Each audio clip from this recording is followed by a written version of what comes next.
opportunity in terms of the TU, so that you can begin an apprenticeship, but the sky's the limit. You know, that it doesn't mean that you're going to stop once you come out of your apprenticeship. You have a pathway that's going to lead you all the way to level 10 if you wish to get there. However, I would say, so I suppose what we're here to discuss in a roundtable way is future funding. And I'm not sure I've come away with a clearer picture this morning of the challenges that face your sector from future funding point of view. So I'm just going to ask you to dig down and maybe a more detailed and granular way. And I absolutely accept, because what an apprenticeship has changed so much and blended so much, and it's in different areas, that if you answer this question in terms of a Sparky or a Bricky or a Plaster or whatever else, there'll be a different range of answers for somebody who's in the caring economy or in the tech economy. But in that detailed way, as we are trying to discuss future funding, like what apprenticeship, what cost are we talking about to the student or the apprentice walking in the door? Okay, so are they going to look at a set level of cost over the couple of years that they're training? Do we have a cost to employers? So if an employer decides to take an apprentice on, what's it going to cost them? And then what's the resultant cost to the state? And do we need to expand that? Because that's really what we're here to discuss. And then when that income comes in, and are there other funding sources? So Deputy Conway Walsh referred to European funding. Are there other funding sources that we need to put into the mix? And then also, if we're discussing funding coming in, are we discussing the funding coming out? So is it properly spread between the likes of Solace and into the TUs? And you said that universities are now moving into the area. The ETBs will also want a slice of that money as well. So identify for me, I suppose, the problems that are there. Do we have enough money coming in? What are the costs? Like, is there a cost barrier to somebody who might be from a lower socioeconomic background in terms of stepping onto the first rung of this long ladder of education or a long ladder of opportunity? Are we getting enough money in the door? And then are there issues around distributing and dispersing that money in terms of providing across the range of ETBs, TUs, Solace Centre, etc.? Very broad question, I suppose, but I suppose aimed at helping me better understand funding in this area. I'd, Chair, offer a broad answer in the first instance, and then colleagues, I'm sure, will be more specialised on it. I think we can always do more with more. So we have significant resource coming into higher education and indeed further education at present. The system is being asked to do more in terms of non-traditional entrants, and they could be students, for example, with specific learning needs who need supports. That has to be resourced in some way, and when the resource coming in is finite, you're trying to stretch. You have to stop doing one thing to do something else. So I think as a state, as a nation, we have to decide what is it that we want. Do we want a highly skilled population to respond? Do we want to provide that provision to people in all regions, because there's a cost to providing it at geographically dispersed locations and so on. So it's very complex. I think we do very well and we get excellent outcomes from the investment that we make as a country in our higher education system. We can see it in terms of the statistics that we get. The higher your level of educational attainment, the more likely you are to be in a job and stay in a job through an economic cycle and so on. We have all the evidence of that. We can see that the more you're educated, the better your life outcomes are in terms of your, obviously, income and employment and so on, but also health outcomes, all of those things. And if we think about that in terms of then people who are locked out of that opportunity, if you can't get into further and higher education, you won't have that opportunity in your life. You won't have those better health outcomes. So there's a deep piece of equality we need to think about there. But that is going to need resourcing to the individuals, because they could have caring responsibilities, the part-time job in the local shop and so on, trying to get, and then keep the car on the road, drive into college. Hopefully we can do more of it in a distance way and we'll save that. But all of those complex things, those pieces don't necessarily work well together. So I think our system does serve us very well and serves a very broad range of students from all kinds of backgrounds. But we're going to have to do more from an equality perspective. We're going to have to do more because of the nature of our economy is more skills-based, is more high skills-based, and as you mentioned yourself, in terms of retrofitting and the green agenda and the challenges coming at us in terms of the 17 Sustainable Development Goals, there's a lot of work to be done, and we need to empower the system to respond to that. Now, I said empower, not fund, but empower probably does mean fund. That's the bit we have to really think about. Anyway, sorry I've taken up too much time. Well, very quickly on your micro-credentials point, because I think that's really important, Deputy. So we have actually agreed with QQI a kind of fast-tracking approach to making sure that micro-credentials can be developed quickly. Courses with micro-credentials are developed quickly.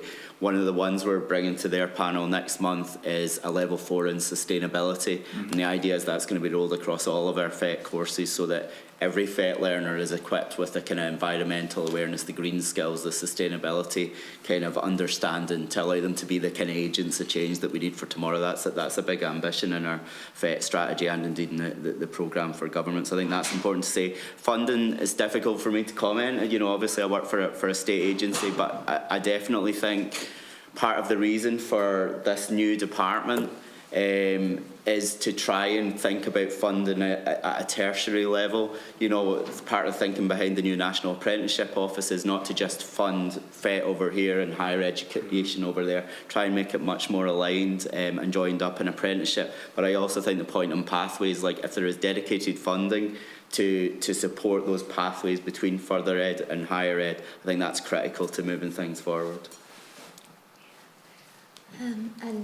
Just, I suppose, to respond on the costs and the challenges for expansion of apprenticeship, Deputy, and I might just reference a 2019 study that was done with support from Department of Public Expenditure and Reform on the cost for the state of training. So it came out at in and around €7,000 per apprentice per year. That was an average, but that's going to need to be done again, because as we have more programmes coming on stream, you know, and that's a commitment in the action plan to actually look at that in detail.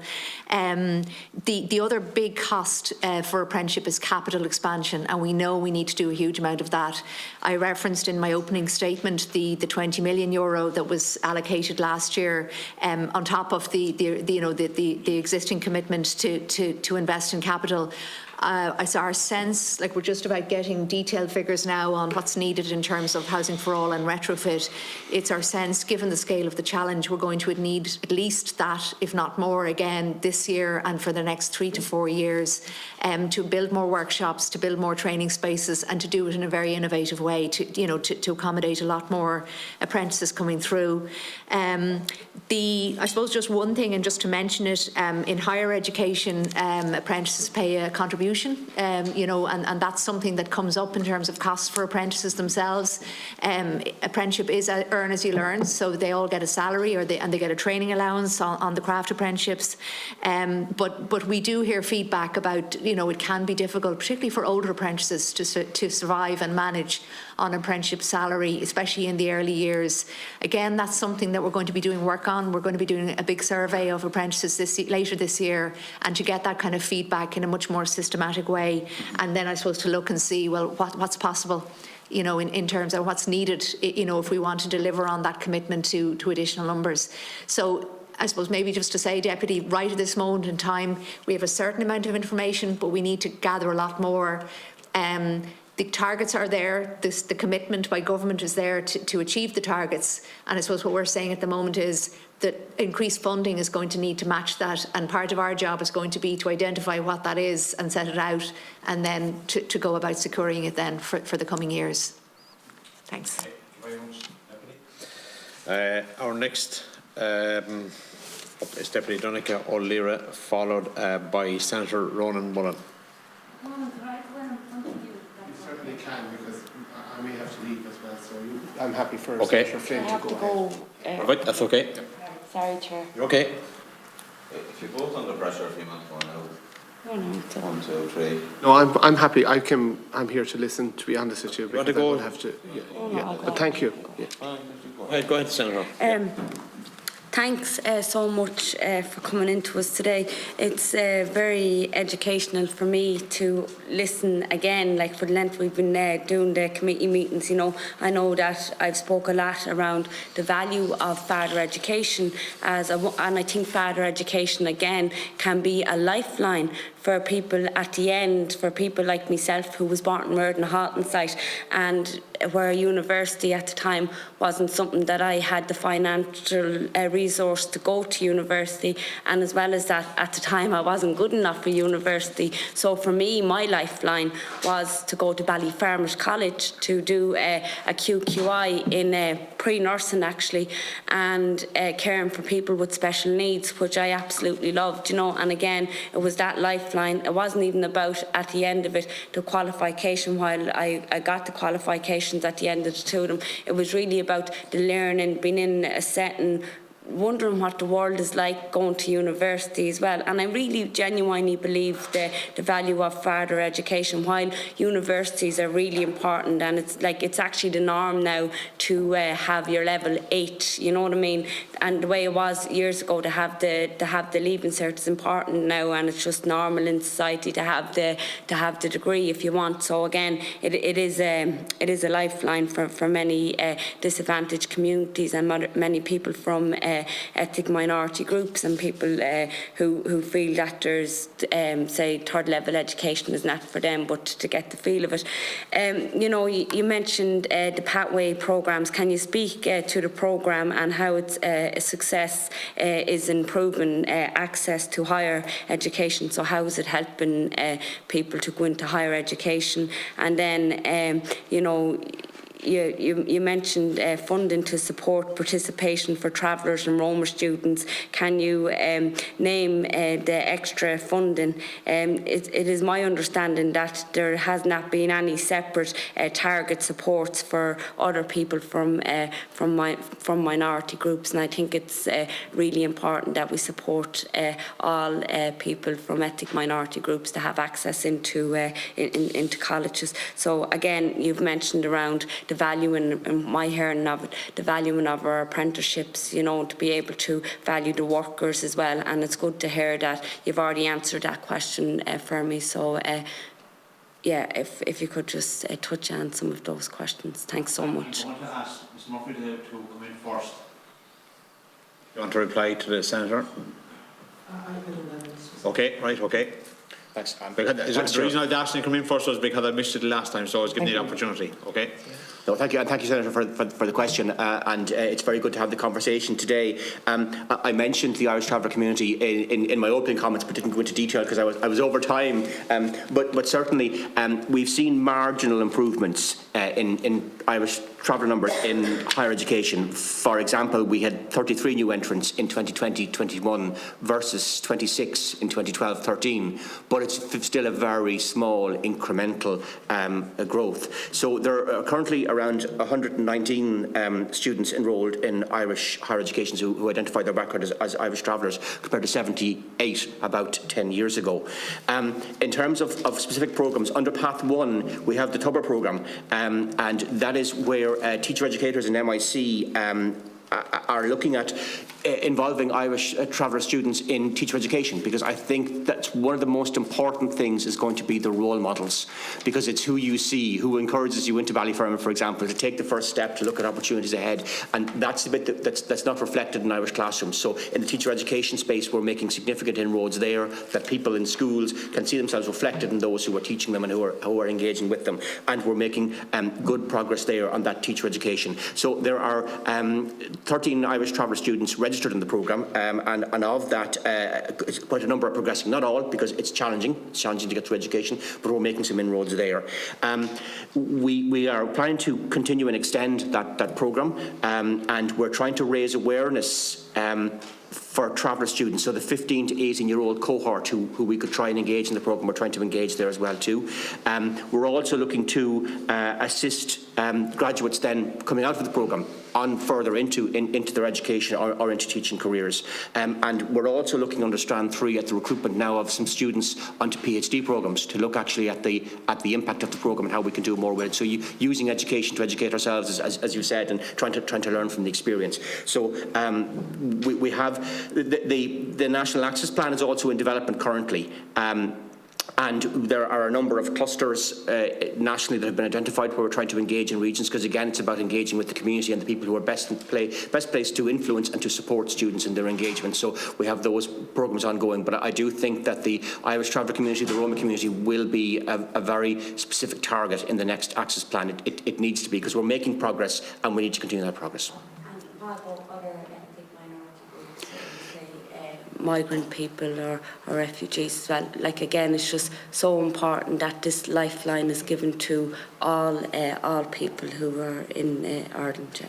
No, absolutely, Senator, absolutely, I agree. And we're seeing that we've done broader work on race equality, for example, in higher education, and we've published a report on that, and we're developing an action plan to look at how, in terms of intersectionality, impacts on people, because they may have all kinds of issues that are causing them problems in terms of their progression. So we're looking at how all of those things intersect and how we can support people better in terms of an action plan around about race and equality. But in terms of then specifically marginalised groups, a number of institutions are engaging with direct provision, for example, and looking at how they can assist and how they can help. I'm minded to mention one other thing, which is Deputy Cohessig's earlier point about carers. There's a very interesting programme, for example, in Carlow IT, where they're looking at people who are in caring arrangements. So they're at home having to care for someone, and IT Carlow has developed a programme that can actually reach out to them and give them education in that environment, help them in terms of their caring, but also help them in terms of their own personal development and keeping themselves, relevant and engaged. So there's lots of programs like that individual institutions are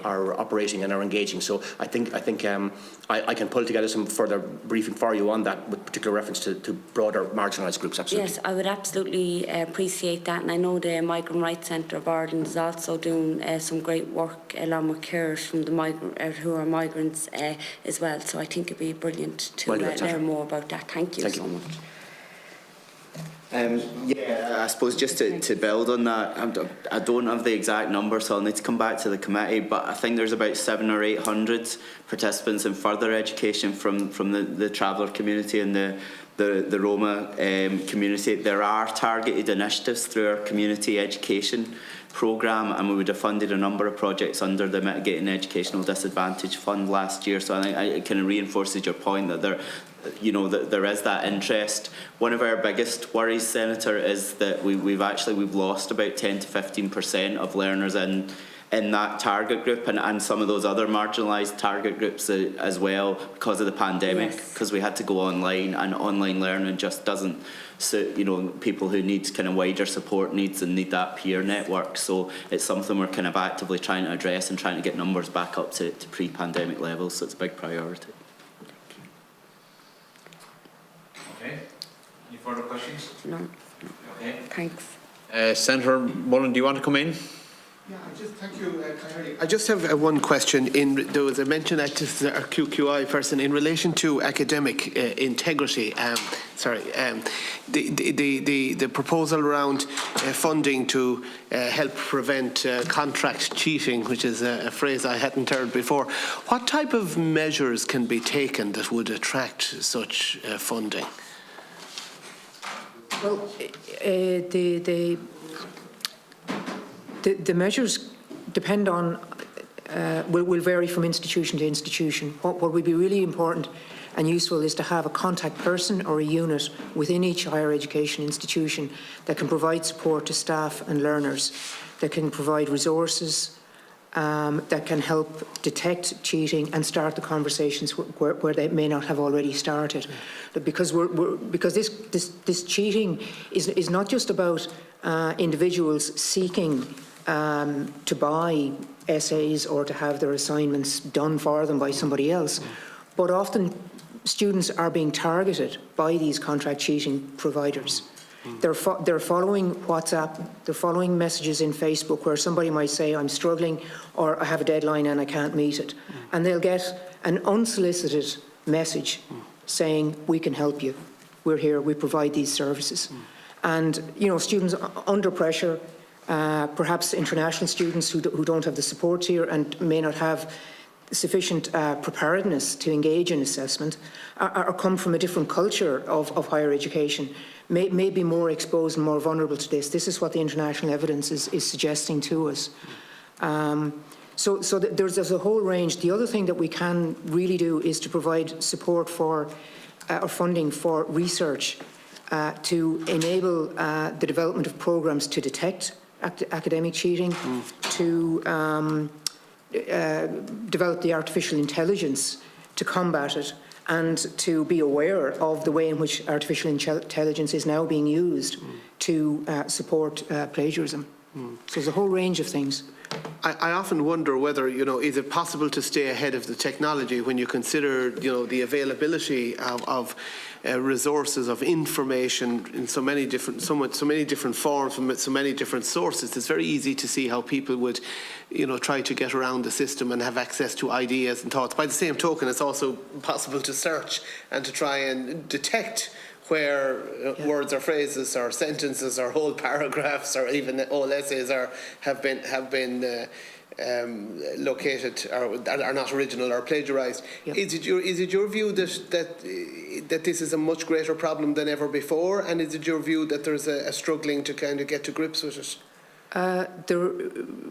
It is a big problem. We don't have the data for the extent of it in Ireland. That's an important thing we need to address. But international evidence has shown, for example, in Australia, recent evidence that it's much more prevalent than had been thought. That Guy Curtis has said back in November that his estimates, and he's been an expert in this field for 20 years or more, is that 8 to 10% of Australian students are engaged in contract cheating. Yeah. So it's quite significant. Sorry, what percentage did you say? 8 to 10%. 8 to 10%, yeah. And there's no reason to believe that things are any different here. Yeah. So we do need to know more. I think, but there are encouraging signs, if you like. We have legislation here to enable us prosecute contract cheating.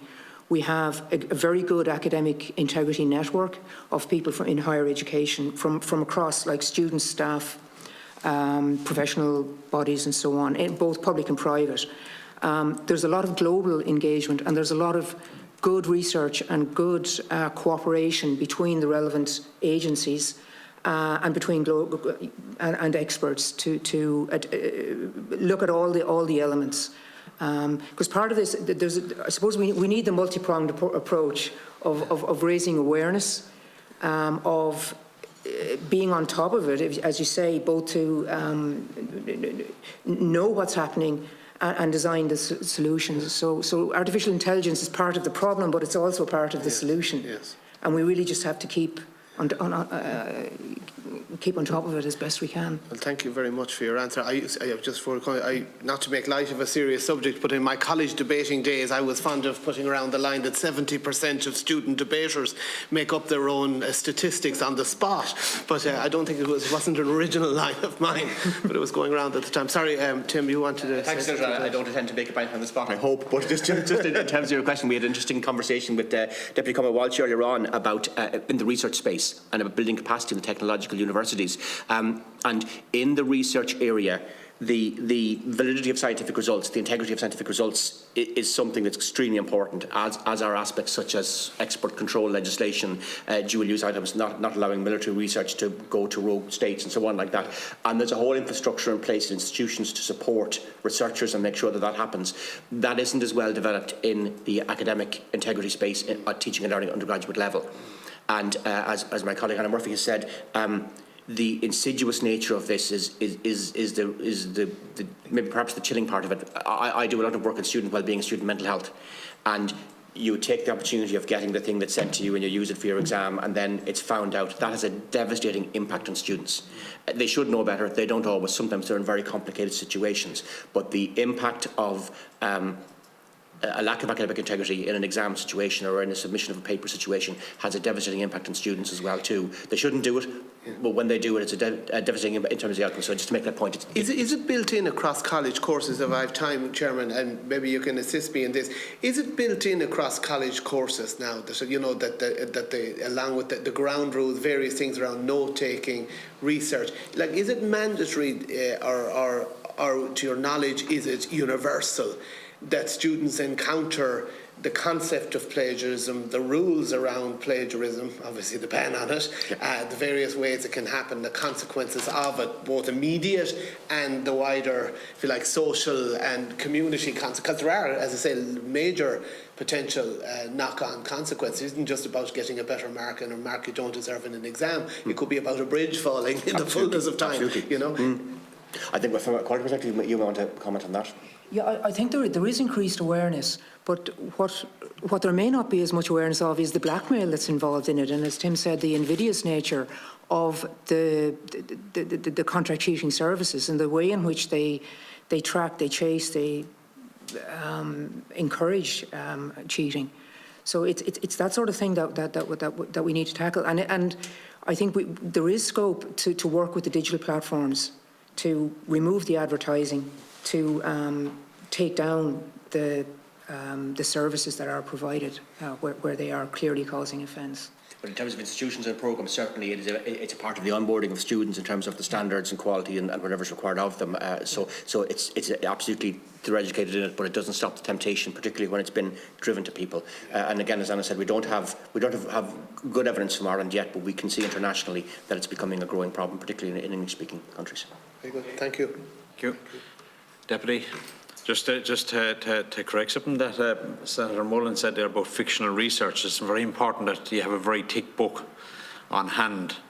One of my debate tutors always said, because there's less chance that they'll look through a thick book than they will look through a very thin one.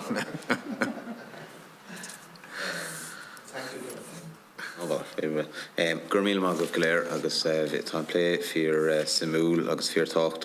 I want to thank everyone for their contributions. I don't have a question for Dr. Murphy. My question was actually asked, and I suppose my question is, and as far as I can discern, we don't have statistics really in terms of the scale in Ireland, except to say that it's very likely similar to other developed countries. But it is fascinating. It's something I think we need to return to, and I think we need to take action on. It's certainly given me a significant insight, and it has very serious consequences for the student, but for the system as a whole.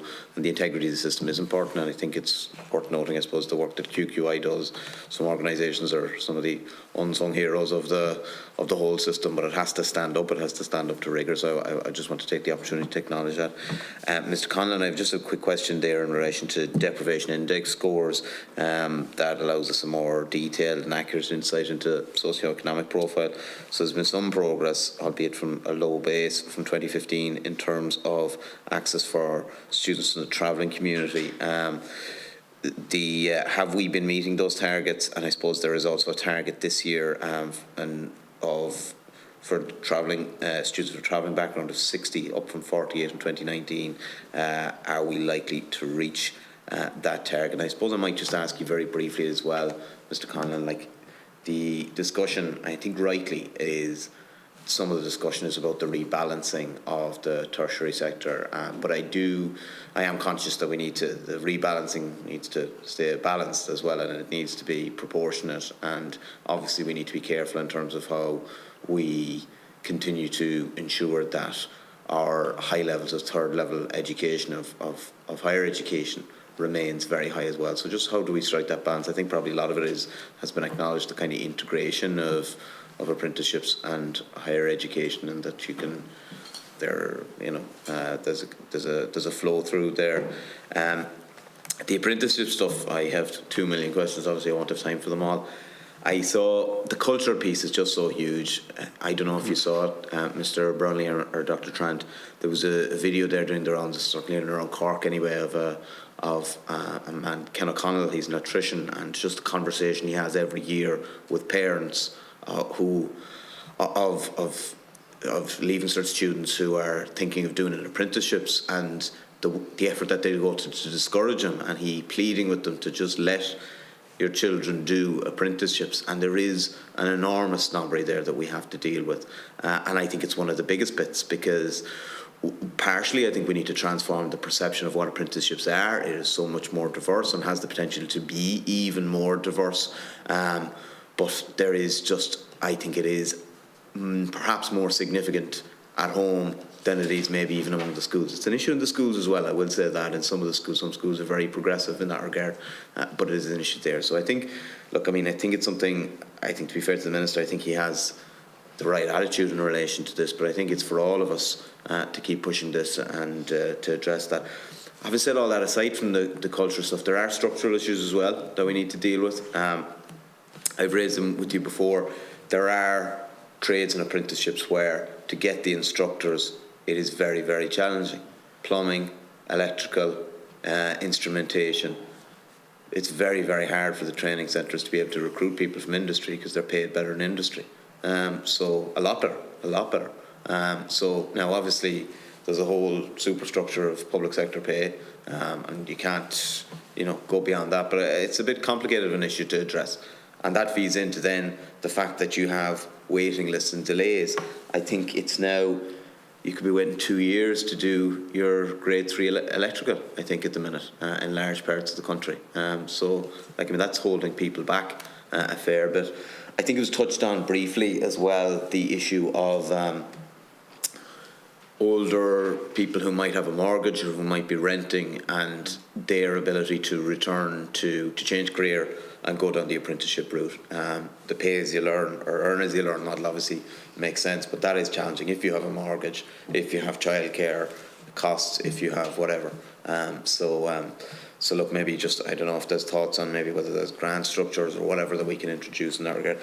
And then just one that comes up to me, and Senator O'Loughlin raised the point about listening to the business community, but I suppose very often when we think of the business community in this sector, it's not IBEC, it's a man or a woman with a van and 2 or 3 people working for them. It's Brownlee Electrical or it's Trant Plumbing, and that's challenging in its own way because it's diffuse and atomised, and it's not always easy to know exactly what the needs are. But one thing that is raised with me is, and this may be more particular to the urban settings, is that it would suit an awful lot of employers and would be more attractive to them if they had 4 days on the job and 1 day in the centre or whatever, rather than the blocks of 6 months and 12 weeks on 2 occasions, because both in terms of their ability to continue their work and all that, but also even in terms of the apprentices' income and their ability to go off to whether it's Dublin or Waterford or whatever for the course that they need, and that is a challenge. So look, I suppose that there are some structural issues. I think the cultural issue is one of the biggest. But there are some structural issues that need to be addressed as well. Thank you very much. Yeah, can I start off? Deputy O'Leary, thank you for that question. In respect to the actual data, I don't have the current position to hand, but I will get that for you. We'll give you a briefing on that in terms of where we are on the travel access and participation targets currently. In respect to the point about the deprivation index data, we are seeing that starting to be used by institutions. It goes right down to almost street level, so we can see the community students are coming from, and the extent to which that they access higher education and they progress through. And so institutions can start to use that data to identify communities that they mightn't have engaged with or weren't aware of, to find community leaders, for example, to engage with. So we're able to now track students in terms of their life outcomes. And one thing I can say is that for students from a disadvantaged background, where they get into and through a higher education experience, at 10 years post-graduation, things almost level up. Sorry to use the Tory expression now from the UK, but things almost level. So we can see that the impact on people's lives is really significant if we can get them. So I think using the data to actually target students, target communities, target areas, to I suppose, communicate to them through the schools or elsewhere the opportunities in further and higher education, and indeed in apprenticeships too, to bring them into and through college is the real advantage. So the data is fairly new. We only have it 3 or 4 years, but we can already see institutions starting to use it and think, well, what does this mean for us and how can we target programs more effectively? But my colleagues may want to comment on that as well too. Yeah, I suppose, Deputy, just on the apprenticeship question, I'll talk briefly about the waiting list and those structural issues, and then Mary Liz can talk about some of the cultural stuff and the development stuff that we're working on and the support that we can provide people to engage them in apprenticeship. I won't repeat what I said in the opening statement, but I suppose just to assure you, and I think we have in the past, that we are in an emergency situation. We know the level of waiting list is not acceptable. We have made significant inroads in terms of addressing the waiting lists, 8,300 waiting over 6 months. At the end of the summer, that's down to 5,608. 70% of the people who were on the waiting list at the end of the summer have now got back into training, so we are making inroads. In a way, they're a victim of the actual success in terms of more and more people wanting to be an apprentice. There were almost 7,000 joining the craft apprenticeship system last year, so obviously they're joining that queue now. So you're right, things like not being able to recruit instructors are kind of limiting our ability to address that. On the instructor question, we have got agreement not to automatically put them on the first point of the scale, so if they can prove they're on a kind of higher level of income, we can bring them on at something closer to that level. Now, we all know it's not directly comparable, at least we can give them that. We're also working very closely with the CIF to try and get people maybe closer to retirement age who maybe don't want to be on the sites as much anymore, to think about the kind of instructor route as a new career. So look, we're working on it. It is a big issue, and it is inhibiting us. On the culture point, I think I mentioned the 35,000 figure. So 20,000 people who visited the CEO website went on to our kind of bespoke kind of apprenticeship options kind of site beyond that. So it is helping people to think about what their options are. I say the proof will be whether that then leads to them actually taking up. So. Yeah. And maybe just to continue on that point, I suppose, and you mentioned, I think, the electrical example, and you know, the promotion that certain employers do on particular careers. I mean, electrical is our biggest, you know, highest number of registrations. There's probably the greatest awareness of just the opportunity that's there for careers in that area, and the, you know, the good quality of life and income that's possible. And you know, I think we're going to get a lot more good information when we do that survey of apprentices and also employers later this year on things like, you know, what kind of choices are people making and why. I think the challenge, the cultural challenge of parents, I suppose that awareness that fundamentally parents just want what's best for their children, and you know, if they feel, you know, going and you know, it's a certain generation of which I'm part of, where people were going to college for the first time in large numbers, and that sense that actually this was the way to opportunity, and moving that understanding, that perception that actually there are so many different ways to have a really good career, to have a really good quality of life, and it's not just about going and doing your academic level 8 degree. I think it's tackling that on a whole lot of different levels, and I think committee members here have a really important role to play in terms of the messages that you know, that you communicate, you know, that we communicate as organisations and agencies as well, and having those kind of conversations, using the platform like the CAO, get those conversations going around the table.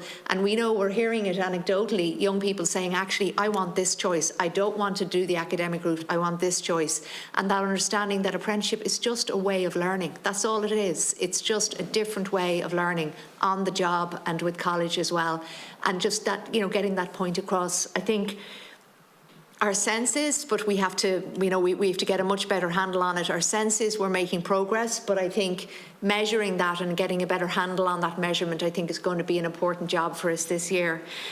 Just, Deputy, on you're referencing the feedback from employers about block release, and I was reminded by a big employer recently, back in the time served phase, back in the 1980s and 90s, it was day release. That was the way most of the trade apprenticeships were, and then in the 1990s it moved to block release. And certainly we're hearing it as well, that for employers, they would much prefer that. It's a big, I suppose, you know, I think we have to be open to it, and there's reviews of 8 programmes going on at the moment, the big 5 and then 3 of the wet trades. They're happening this year. We've done a wide-scale survey of employers who are involved in that to get their feedback, and I think we're going to get a very good handle out of that feedback as to what employers will want now for the next 3 to 5 years, and very much with an eye to, if we need to double the number of plumbers, carpenters, plasterers, you know, and we want employers to engage and take on people, we have to make sure that it's a model that's going to suit them. So I think, you know, it's going to be a big transformation or disruption or whatever you want to call it, potentially. But certainly we're open to that and to looking at that and kind of making sure that apprenticeships remain industry-led and industry-designed, which is fundamentally part of how they are a success and continue to be a success. Okay, thank you. There was one question there that wasn't answered, just in relation to older people who may have mortgages and so on. returning. How do we address that? Like, I mean, because there are opportunities there, people who could be made redundant or whatever, you know, and you know, retrofitting is a huge industry developing. Like, how do they get into that? How can they afford to get into that rather than just taking a job that might pay more, but in the long run probably won't? Like, but in the short order it does. Yeah, and I suppose the benefit of apprenticeship is that there is, you know, there's a salary, even though at the beginning it's not a high salary. It's certainly better than if you're a student and you're just going, you know, you're investing in your education, but you're having to fund it all yourself. I think the whole payment, the salary for apprentices, it's obviously in a lot of cases it's that negotiation or agreement between what an employer pays, and then obviously in the case of craft apprentices, matching it with the training allowance. It is low. It's around €200 for year one, and then it does go up. I suppose part of the consideration that has to go on is this an investment in my career, and can I manage? Can I figure out a way of doing it? There's no doubt that it's challenging for older apprentices and people who have costs already, and it's not an easy one. I think. One of the things that potentially we could look at, and there is reference in the action plan to look at some form of additional support for people who are who have financial requirements or financial need. There are things like the Student Assistance Fund in academic further and higher education. Is there something that could be looked at or should be looked at for apprentices? It's complex enough, Deputy, I think, just in terms of figuring out how you might manage it, means testing, how it would work. But I think it's something, as the apprentice population grows and as the profile of apprentices becomes more diverse, we're going to have to engage with it and look and see what could be done. Thank you. Okay, thank you very much. Deputy Jim O'Callaghan. Yeah, thanks very much, Chairman. I just want to thank the guests for coming in this morning and this afternoon, and I very much welcome the submissions you've made to the committee. Obviously, the central function of this committee during these hearings is we've tried to come forward with a recommendation on the future funding model for third level. And I agree with you, Mr. Conlon. I think we've done very well as a country in terms of the funding that we have and how we use it to get such a high quality of third level. But I suspect also we're running out of road, and we really do need to get a strategy and long-term policy in place for the future funding model. I think that's particularly so since we're trying to encourage so many people to get into third level. If I could start, Mr. Brownie, just asking you a question, if you don't mind. Like, it appears to me that there are three potential sources of funding for third level. There's the state, there's the student, and there is the employer, whether an immediate employer or a future employer. And obviously all of those three entities are beneficiaries from the third level education system. Can I just ask you in terms of the apprenticeship area, like, is there an opportunity for the state to look for a greater contribution from the employer part of that triumvirate for the purpose of funding third level? Or do you think that's putting too much pressure on them? No, I mean, I actually think one of the most positive developments from the new Apprenticeship Action Plan has been the launch of a kind of core employer grant, which has actually meant that the employers of the newer apprenticeship programmes are given equivalent levels of financial support to the ones who would have taken on craft apprentices. So I actually think any disincentive, perceived or otherwise, on the part of employers that would discourage them to take on apprentices would be a bad idea, to be honest. I think, they contribute already through, I think, the NTF levy, which then funds our apprenticeship provision, funds some higher ed provision, funds some of our further education provision. So I think to ask them to go any step further than that would be a mistake, to be honest. And Dr. Chant, would you agree with that? Like, I'm conscious we were down as a committee down at Munster Technological University recently in the Bishopstown campus. And there's very impressive work going on there, training apprenticeships for the manufacture of medical devices, hips, knees, things like that. And obviously there's a relationship with the local pharmaceutical companies in the area. But would you agree that we shouldn't look for a greater financial contribution from employers? Well, I think the levy that's through and goes into the National Training Fund, it's 1%, and it's a substantial amount, and we haven't run out of it as yet. So I think it's something, and that was reviewed there in the last, I think it was back in 2019, and the amount went up. a proportion. And I think, that connection, I think that, I think it's much clearer now between what employers put in and what they get out. It's getting stronger. I think it's something that needs to be kept under review. I think for now, my sense is that we are getting a good contribution from employers, and it's adequate. But certainly as the system grows and as employers and industry continues to benefit, it is something that probably, needs to be revisited on a fairly regular basis. Okay. And Mr. Conlon, you'll be aware of the third option put forward in the Castle's report. And I think everyone recognises here that there's a high correlation between those who have a high disposable income and the level of third level education they have attained. I'm not saying that everyone who's third level has high disposable income, but certainly those who have, there's a high correlation with the level of educational achievement they've reached. What do you think of the recommendation of Castle's that if a student who goes out into the workplace, does extremely well, earns a certain level of salary, say in their 40s, that it's then a requirement for them to pay back some of the fees? What do you think of that? Thank you, Deputy. It's a bit like the conversation around about FDI and corporate tax. In that, do you scare people away? If you mess with the rates, I think that. I mean, you mentioned state, student, and employer, and all three benefit from higher education, from the value of it. So, and in terms of state and the population, from the quality of life that we have from having an educated population and all that goes with that, but also the taxes that they pay. So we do see that your level of education, your better life earnings, and therefore most likely more tax paid. So I think people do make a contribution relative to their capacity to contribute. I would almost look at it from the other end. The challenging piece is for those students who can't afford to access higher education. And that piece of imbalance in the system where we need to look more carefully at the supports that are in place for those who can't access. Because if they can't access, they can't make a contribution. And that's why we need increased funding in order to attract them and to ensure that they come in.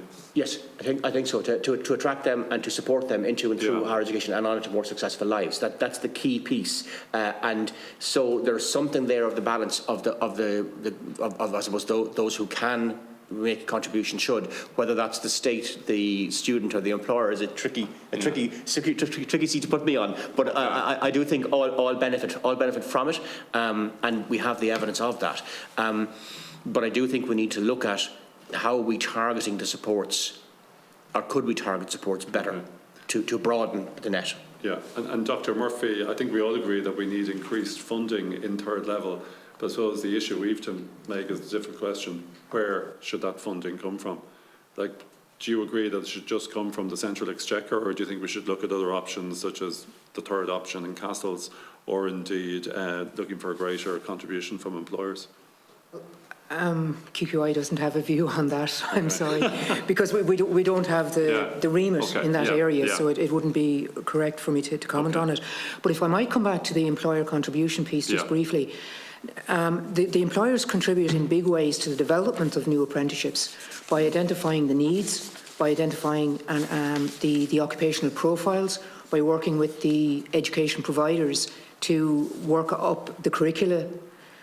They also, on the job, they're not just employing somebody for that period of time, but they're providing mentoring, on-the-job training and support, and possibly assessment. So there's quite a lot for the employer to do beyond the financial side of it. And I'm not implying that that's all you're thinking of, but I think it is worthwhile bringing that to your attention, because that is part of the mix. Okay.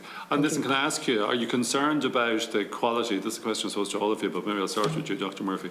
Are you concerned about there being a decline in quality in third level education in Ireland because of the uncertainty that hangs over the funding of it?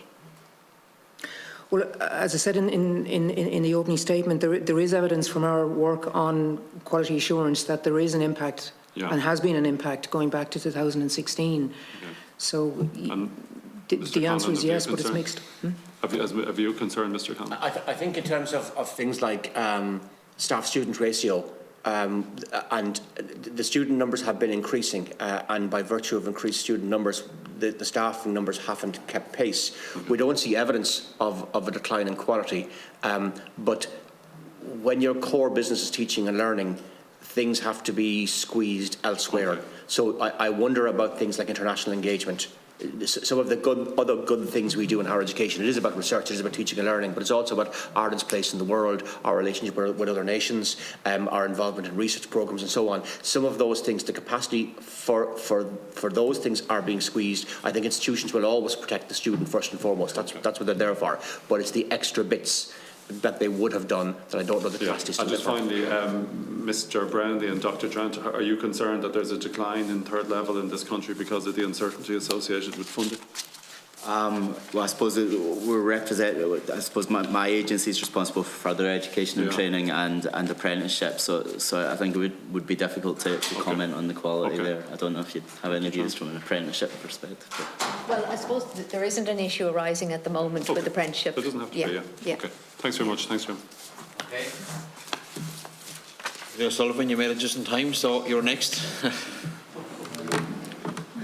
Thanks, Chair. And I was listening to some of it upstairs, so I haven't been completely absent for the debate. No, I know you're coming up from Cork. You did apologise to me earlier, so my apologies now. No, so look, I'll just follow on actually from where Deputy O'Callaghan left off, or where he began, just in relation to funding. And I suppose it's going to be the big contentious question of the day when it eventually is decided. And it's just maybe to broach the subject, Richie, particularly in regards to student loans. And what your own, I suppose, outlook is in relation to the idea of student loans, and just a second question maybe then in relation to SUSI.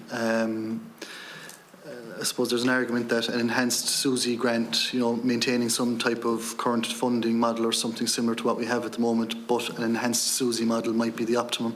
And it's just to tease those two issues out in relation to funding directly, if I could. Thank you.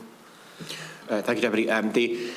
In terms of the SUSI question, we've been discussing that as you were making your way down. I think we need to look at how we support students through higher education and rebalancing that.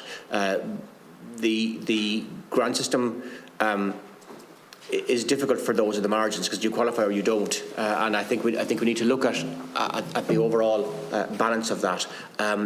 In terms of student loans, they haven't been successful necessarily in the UK. I know that looking, and if we just take the UK as an example, the increase in student fees has had a fairly major impact on certain cohorts of students who you might want to attract. So, for example, if you look at UK numbers, mature students have fallen off very significantly because of the introduction of higher fees and the student loans thing. For certain cohorts of students, they are risk averse. They don't want to take on a loan.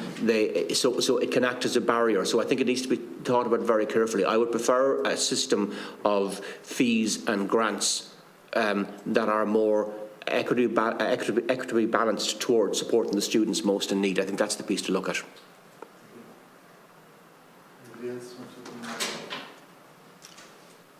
Yeah, I mean, I suppose we're responsible, Deputy, for further education and apprenticeship, so it probably wouldn't be appropriate for us to comment on higher education. Just follow up there, Tim. Sure. Just in relation to, I suppose, the financial situation of some of our universities in the recent past, without, I suppose, going into the details of it, are you still concerned with the financial situation, borrowing capacity of some of those institutions, especially in the short to medium term? I think for institutions, they're autonomous bodies and they have to make decisions for themselves, including commercial ones in terms of development of student accommodation and so on. But of course it can be challenging because if you develop student accommodation, then there are costs. You've got to maintain the loans and pay for those, and when students aren't in the accommodation, that can be challenging. So we don't have any significant concerns. The institutions are reasonably well funded and well prepared, but we've just been through a global pandemic, so the impacts of that have yet to be felt. The government has been very supportive in one of the areas I'm particularly involved in terms of research, putting an investment to support research students so that their careers won't have been impacted, to support research projects, to keep the endeavours going in institutions. So supports have been put in place to keep institutions operational, to keep them providing services to students, but I don't know that we've fully seen the overall impact of a global pandemic on the system yet, and I think it's something we have to watch carefully. Okay. I suppose just the whole idea around student accommodation, I suppose it is one of the main issues of the day as well, and we have our own problems below in Cork that myself and both Donica would be familiar with. And can I just ask one other question in relation to, I think it was Mr. Brownlee's submission.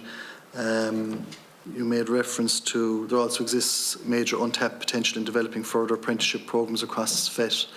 Could you just maybe expand on, those untapped areas, or where the trends are likely to lead us into the future?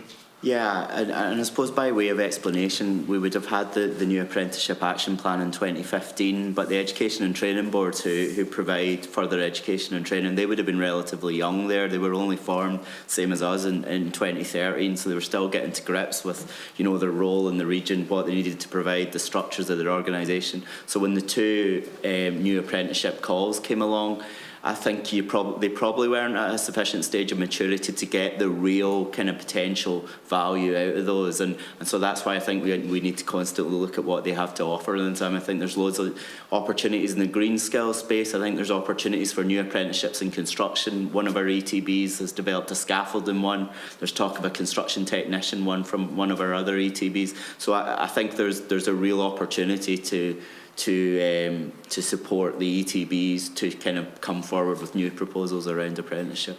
And are there many of those courses surrounding cybersecurity? I was just listening to something on the radio on the way up. Is there many of those being rolled out across the country? There is. Do you want to talk about the? Yeah, so there's a level 6 cybersecurity apprenticeship that's actually available. In I think the majority of ETBs at this stage is being provided. It was introduced, I think, 3 years ago, and there's well over 100 are going through it at the moment. There's also then a follow-on, and it'll be a really good progression path, a level 8 cybersecurity apprenticeship in development. That's actually being developed in the Midwest, and that will, I think that was very much came out of the crisis that happened during the pandemic, including with the HSE, and just that awareness that Ireland needed to gear up very significantly in the area of cybersecurity, both public and private. So that's due to come on stream later this year. They're working very hard on it, and there will be a really good pathway from people who come through the level 6 into that, if that's something that they wish to do. So I think with those two offerings, I think it's going to, make a pretty, fairly significant contribution to that whole area within industry, and then obviously nationally as well. One last question, maybe we might have the time. Just with yourself again, Ms. Trent. Are you satisfied that we have the pipeline to deliver or come close to achieving those targets in relation to 300,000 homes to be retrofitted, I think, by 2030? Are you satisfied that the level of apprenticeships and the intake we're getting will be sufficient? Well, it's going to be. We know it's going to be challenging, Deputy. We need a lot more. We need a lot more apprentices coming through, and and potentially looking at other ways of getting that talent as well. There's a piece of work being done, and it's close to being finalised now on looking at what we have, what the demand is going to be, and then the gap, and then what we need to do to actually put that in place. We had over 8,600 registrations last year, and the majority of those, I think there was nearly 7,000 of those were in the construction area. So the demand, so that the pipeline is strong and it's growing. It's higher than it was going right back to 2009. So I think that there's a very good baseline there. But our sense of it is, without having seen the data and the analysis, is that it's going to have to be increased very significantly. Certainly all the indications are, and we have the education and training boards on standby, the technological universities as well. The education system is ready to actually step up and provide, the investment, the capital, the workshops, the instructors, and I think then it's about the industry side of things then also taking on apprentices and employing them and getting those numbers through. And just finished, one last comment. The reason I asked that question is we did go on a trip to MTU a number of months ago, and I suppose one of the things cited to us was they just physically didn't have the space to do a lot of the training that was envisaged, so it's something that they flagged with us that day, and it's just something they're concerned about. Thank you. Yeah. Okay, Senator Ashleen Dolan, you have 8 minutes. Welcome to everyone here with us today. Great, and thank you so much for your contributions and the submissions as well. I might just go through just a couple of questions, if that's okay, and I suppose I might direct them to perhaps each of the groups, and if you're able to come back in. So I suppose in terms of the HEA and Mr. Conlon, as you've mentioned, we're seeing a huge numbers increase in terms of students at third level. That's caused a huge demand on our services at third level, and particularly it has increased, hopefully, access as well. But in terms of this funding, you mentioned lifelong learning in your submission as well. I mean, we are below the EU average when it comes to lifelong learning. And I know that that's not just the HEA and so many players within this space, but how could this future model of funding, increased funding, support lifelong learning? And I suppose, how does the HEA foresee that they could work with HEIs to improve that? And then I suppose also, if you can tell me how many students have come through Path Access and the Deprivation Index scores. I was very interested to hear about those two programmes. So perhaps is that recent funding? Do we have any sort of stats in terms of students that have come through that? Just in relation to Solace, and Mr. Brownlee, we've met a number of times, and fantastic to hear about the numbers of people, coming through to the CAO website. It's absolutely phenomenal that we're seeing that there's been that addition to the CAO form, and I speak about it every chance I get to all the students that I talk to about how it's not solely just the traditional routes into college, but now when you're looking at your form, you now see the choice for further and higher education, and even during the week,